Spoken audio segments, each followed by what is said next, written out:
good, everybody? So I want to show you guys the goals I'm most proud of accomplishing. This has been years in the making, so many sleepless nights, putting in the work, lots of ups and downs, I can tell you that. So other than the house, obviously, because that's my biggest goal, right? We have my Nissan GTR, we have my McLaren 720S, which is my favorite car. We have the Aventador SV, and we got the Urus to match the Aventador. And I kind of just wanted to make this video to inspire you guys, because a lot of you tend to forget that this has been years in the making. I know a lot of you have been trading for quite some time, but the reality is you got to put in the work. And once you put in the work, hopefully you can achieve your goals too.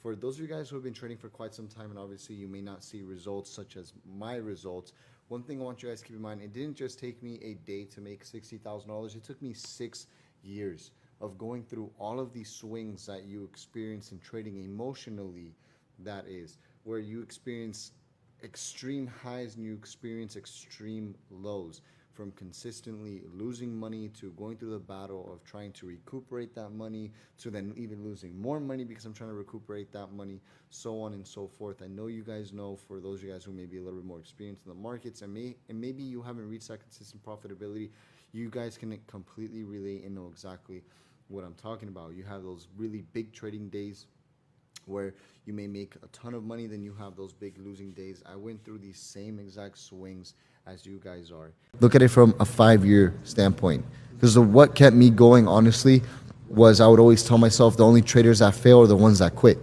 So if I stayed in the industry for the next 5 years and I give it everything I have, I'd be way better off where I was a year ago. Because you could lose money consistently for the first 4 years, but maybe on that 4th year, 6 months in, you find consistent profitability, and within the next few months, you make all of those losses back plus way more. And again, like, trading is a skill set that once you understand it, because you can never master it, once you understand it and you know how to maneuver around trading and the trading psychology and the different ways in the markets, there's really no cap on your income. My favorite setup when it comes to trading is what I would call a bounce play, which is really when I'm looking for momentum to slow down towards an area of supply, towards an area of demand that is also congruent with the trend. So if the trend is bullish and we're starting to see a pullback to an area of previous support, momentum is starting to slow down, then I already know that's my first indication of looking for a potential bounce play for the trend to continue. Then if I know, it's like I have an if and then thought process behind every single trade. It's like, okay, well, you know what, if momentum continues to slow down, we get the right price action signals, then I'll look to go long with my stop loss here, my take profits over here. But if price action doesn't slow down its momentum towards whatever side I'm looking at, and it actually continues to go lower than that area of support or higher than that area of resistance, then I'll look for a retest and rejection setup. So everything is planned before it even happens. And if price action gives me the setup that I already have planned, then that's when I'll actually take the position. So the reward is very unpredictable, but what's always predetermined is going to be my risk. And I determine my risk when I'm already in a logical state of mind. Because even after you place a trade and you win, you're already in this kind of, like, I don't know if the word would be euphoric state of mind, but your ego's already up because you just want to trade, right? So is your confidence. And that can also be like a negative catalyst in your future decision making on that specific trading day, because you're already up, right? So you're more willing to take another position thinking that it's most likely going to win when the probabilities are exactly the same, like nothing has changed. Right? And that's you kind of like imposing your will on the market almost. I need to be able to mainly focus on price action here. Try not and focus on my P&L, because when you start focusing on your P&L too much, you're going to get a lot more emotionally attached to the current profit that you saw. So initially, before price started to pull back here again, it did hit the take profit 3 on the signal, so I called that out, and I was up literally like 50K. So me being up $50,000, it is a substantial amount of money. But again, you have to keep the bigger picture in mind here, right? I'm looking at price action. I'm looking for the actual move to play out itself. Now, that doesn't mean I'm going to be oblivious and just kind of let the trade go complete break even. That's not going to be the case, right? But at the same time, I need to be able to maintain myself as much as I possibly can, because although this is an important area, what I also see here as well is that this is kind of like this zone for the support level. and we're kind of trading in the bottom of the zone, which is showing us great selling pressure. And as long as this hour candlestick can close under, I'll continue to hold. Once it closes above, I'm closing the position and going right to bed. Your goal is to, if you take a position, you're taking your trade at resistance or at support. Your stop loss has to be above that resistance range, because when price goes above your resistance range, your stop loss is at an area where it will invalidate the trade and you will close your loser short. If you're buying, it's vice versa. Your stop loss is at a place under support where if you take the position, price will then come down, invalidate the trade, and then close you out of your trade.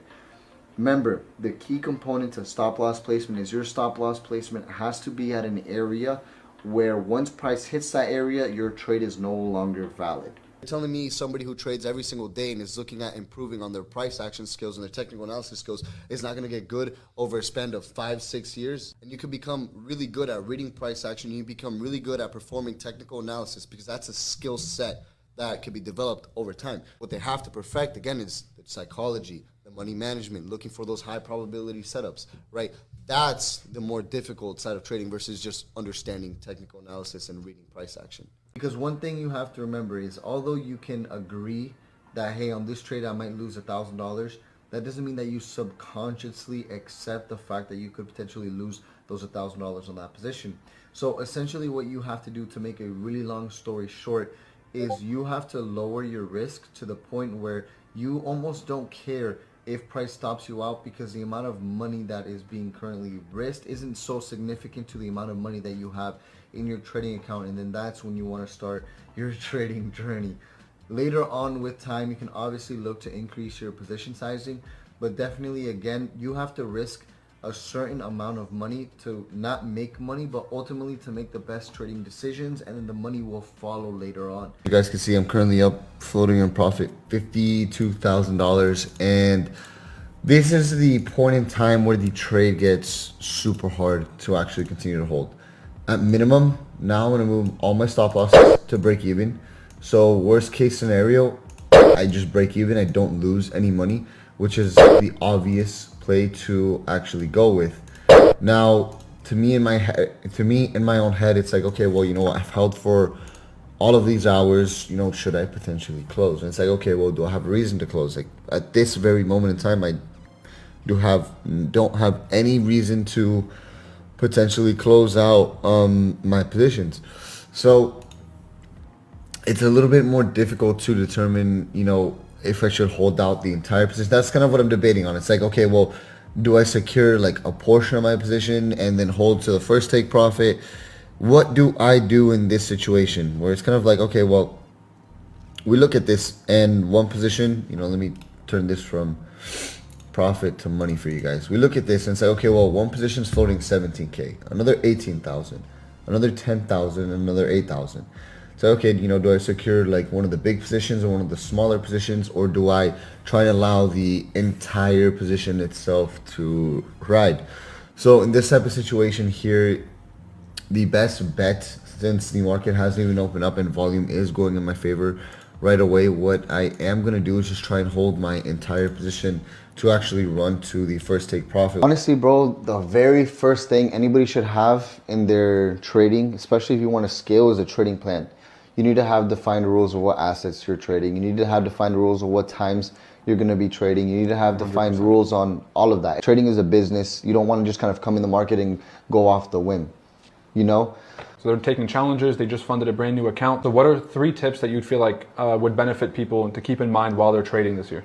Honestly, if like you're somebody that trades with a lot of indicators, I would remove as many indicators as possible and simply focus on price action and understand what having an edge is in the market and understand the probabilities inside of the market. Oof.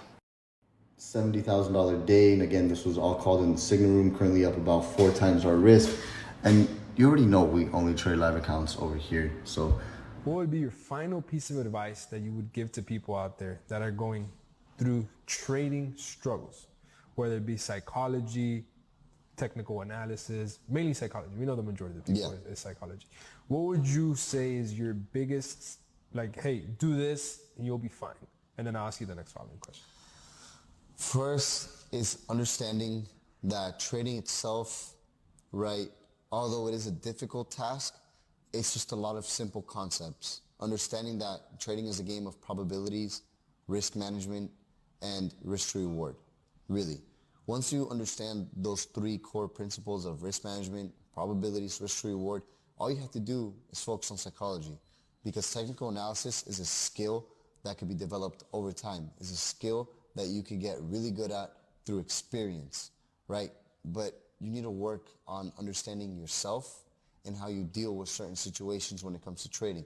How does it feel to enter this position size versus this position size?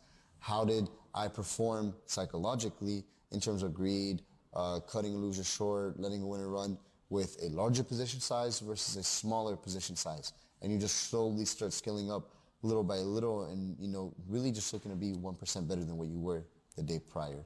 Really, I feel like is what can help people get to the next area.